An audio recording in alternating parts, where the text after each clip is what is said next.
My generation cares a lot about climate change and a clean environment, and so I too care about it.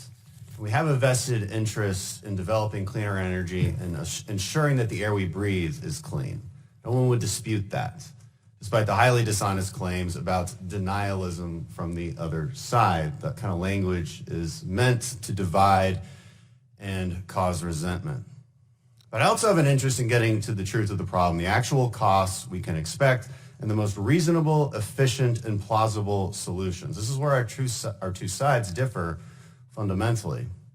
The narrative on the left is that catastrophe is looming and that no cost is too high.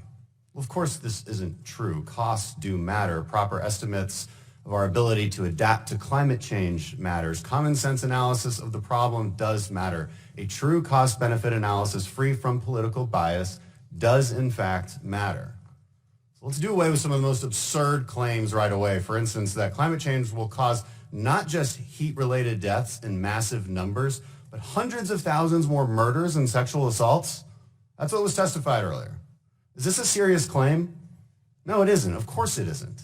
You make such a claim if your goal is to torpedo good discussions right off the bat. Warren Cass, here testifying today, has already done an excellent job debunking the bad and frankly highly dishonest economic modeling used to come up with those absurd numbers, so I won't dwell on that.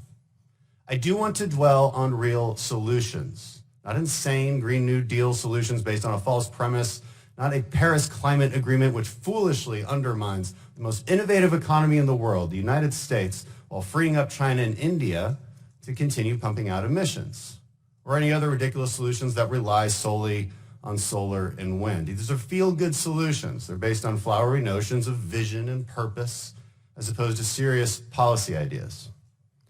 Serious policy ideas will take advantage of the greatest innovation machine the world has ever known, the U.S. economy.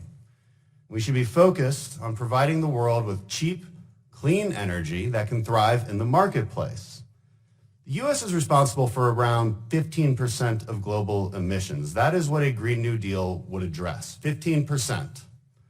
For an enormous $93 trillion price tag, you address just a fraction of the problem.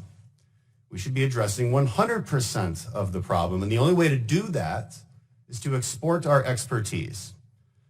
In Houston, we have a privately backed investment, like the Net Power plant. It's in LaPorte, right outside my district.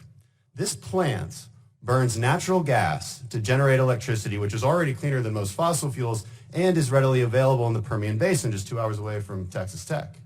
Thing is, this natural gas plant has zero emissions. It captures the carbon it emits and recycles it into the power plant. No emissions, and it's self-sustaining. Natural gas fracking has had an enormous impact already, reducing our emissions greatly. What if we did a better job exporting clean natural gas to dirty coal-burning countries like China and India? Well, we can answer that. The Department of Energy estimates that the promise of natural gas plus carbon capture is so great that if China and India switched just their coal-burning boilers to natural gas, they would reduce emissions by 43%. Add in full-scale turnover to natural gas and carbon capture, and you're looking at an 88% reduction in carbon emissions. More natural gas exports, carbon capture technology, modular nuclear reactors, research on nuclear fusion, these are the future. They work, and they can make our air cleaner, keep growing our economy, and provide sustainable energy for our growing global needs. We must also invest in adaptation, as human beings have been doing for thousands of years. There's a reason that climate-related deaths have dropped drastically over the last 100 years, by around 90%, even though our population has increased by orders of magnitude. We must have realistic projections of the costs of climate change, followed by realistic solutions.